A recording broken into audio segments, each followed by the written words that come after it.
Hi everyone. This is just a quick tutorial on a converging-diverging rocket nozzle CFD simulation using Ansys Fluent. I'm just going to quickly go through here some of the things you'll encounter, some variables and properties that you'll want to change depending on the simulation you choose to do. So, set up here, I've went ahead and imported my mesh here. It's pretty coarse. It's an axisymmetric conical nozzle model. I've pulled some of the dimensions from my sketch in SolidWorks. Some of these values I got from a third-party software called RPA, or Rocket Propulsion Analysis.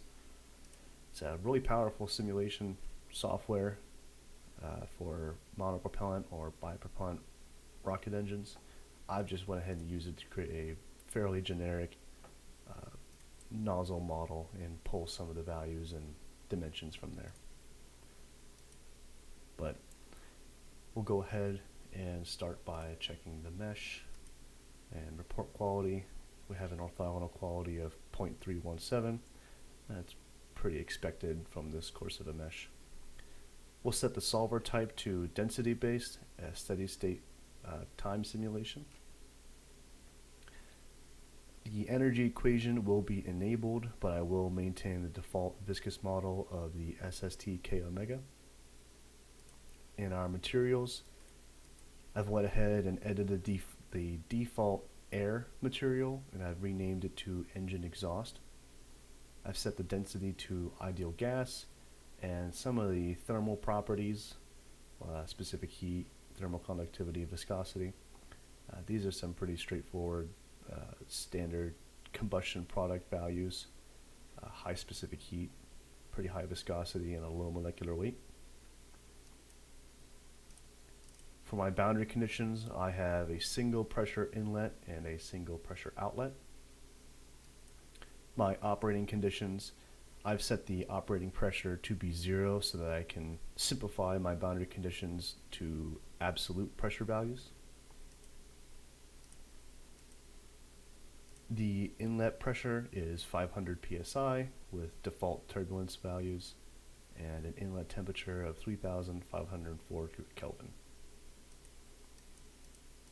My outlet pressure is to atmospheric ambient pressure of approximately 14.7 psi. If you're wondering why it's in psi, I've just went ahead and converted the pressure units from Pascal to psi. I believe Pascal is the default. I just used PSI in just this quick scenario. My solution methods, I've maintained them all as default. Implicit second order upwind for the steady state controls, default Courant number up under relaxation factors. I won't touch those. But we will initialize with standard initialization instead of the default hybrid, and we will initialize from the inlet.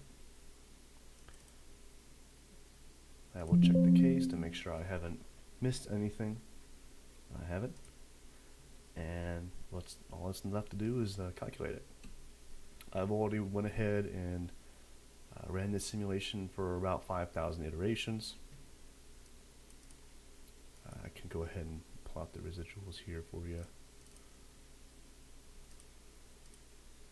The X and Y velocity as well as continuity and energy have all basically converged. The only thing that's left to converge now is the K and omega terms. But we can check convergence pretty easily by heading down to reports under fluxes and comparing the inlet and outlet mass flow rates. Here we have a net result of 0.79 milligrams per second. An engine this size, chamber diameter roughly 80 millimeters. That's more than enough for this simple simulation. If you wanted, you could go into your residual monitors and lower the absolute criteria for convergence, but here I left them default. So once our solution has finished, we can create a contour of the velocity magnitude.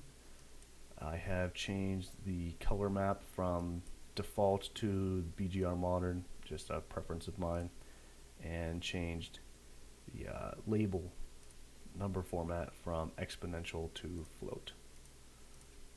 So go ahead and save dash display, zoom in here so we can get the full picture, and here we go. We can see the flow accelerates through the converging section until it reaches Mach 1 here at the throat, and then as it expands the diverging section, it speeds up. You can see here, indicative of most conical nozzles, the shock that forms on the inside. You won't get this in a bell nozzle if you configure it correctly, but just another indicator. To more accurately show this, you can create an XY plot. I'm choosing velocity. I'm plotting that against the axis or the center line of the nozzle. Go ahead and plot that. And here you can see the sharp dip as the flow accelerates through the diverging section as it hits that that shock boundary, as we saw in the contour here. But yeah, you can export this data into a CVS file or CSV file, my bad, and anything else you want with that. But yeah, that's a pretty simple density-based steady-state model of a converging diverging rocket nozzle in Ansys Fluent. Thank you.